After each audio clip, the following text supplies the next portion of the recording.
Kayo po ba mga bossing ko ay parang napakailap sa inyo ng swerte? Yung ba tipong pagod na po kayo, madaling araw pong gumigising pero parang sa ulat-wala ang inyong kasipagan.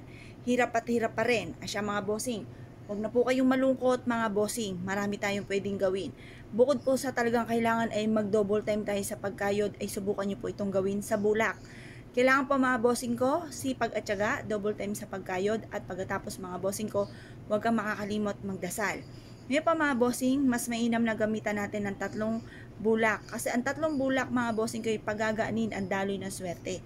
Proven po ito mga bossing, basta't may 100% kang paniniwala sa mga gatong mga pamamaraan. Ngayon pa mga bossing, ang gagawin nyo lamang, harap kayo sa may silangan ng 6:30 or kaya po ay alas 7. Matatapos sa ating mga pampaswerte hanggang alas 8 lamang po ng umaga. At pagkatapos mga bossing ko, tayo po ay mag-wish. Sabihin po dito natin ang lahat ng mga pangarap natin. Halimbawa, gusto ko magkaroon ng malaking bahay. Gusto ko magkaroon ng negosyo na dito na ako yayaman. Magiging matagumpay ako sa lahat ng aking mga pinapangarap. Or kaya po ay magkaroon ako ng magagarang sasakyan, magkaroon ako ng mga bagay na yun nga po yung matagal nyo nang pinapangarap. Basta i-wish nyo yung smooth nyo makamtan kasi may mga pangarap na napakahirap makamit, yung ba parang humigit ka ng asa lungga para lang ito ay makamtan. Kaya mas mainam ang ating pong i-wish ay yung smooth nating makamtan ang mga pangarap. Pagtapos na po kayo mag-wish, ibilad nyo muna ito sa sinag po ng araw ang tatlong bulak. At pagkatapos ng alas 8 ng umaga, kunin nyo po ito. Ilagay sa inyo pong pitaka, ilagay sa inyo pong bag, ilagay sa inyo pong kaha, or kaya po isabit ito sa main door. Maglagay kayo ng isang, halimbawa pouch na kulay pula, gold or green, isabit sa inyo pong main door.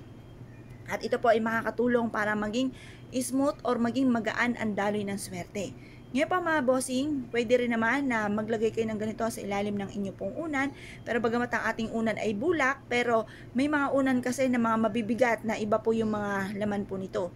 Pero kung bulak na yung inyo pong unan, okay na rin po yan mga bossing. Mas mainam po naman yung ating mga unan ay na napapagpag ninyo sa liwanag ng sinag ng araw at napapainitan po ito sa umaga. Para kung may mga kumapit man na mga negatibo po dyan, yan po ay mawawala. Ngayon pa mga bossing, proven po ito na napakaswerte basta't may 100% kang paniniwala sa mga gatong mga pamamaraan at mararamdaman nyo ang magaan na daloy ng swerte matapos nyo po itong gawin. Ngayon pa mga bossing, kung kayo paninaniwala at nais nyo po itong gawin, wag na po kayong magpatumpik-tumpik pa, subukan nyo po ito mga bossing. Ngayon pa mga bossing, pwede rin naman po na magsabit kayo ng ganito at lagyan ng kaparanggot na asin at isang maliit na butil ng bawang sa bintana po ninyo kung saan kayo ay natutulog. Upang sa ganon, habang kayo natutulog, kapitan kayo ng swerte, maging magaan yung daloy ng swerte, at yung mga bad spirit ay hindi po maka-enter sa loob ng inyong tahanan at makatulog kayo ng mahimbing mga bossing. Ngayon pa mga bossing, kung kayo po naniwala at nais po itong gawin, mga bossing, good luck po sa po lahat.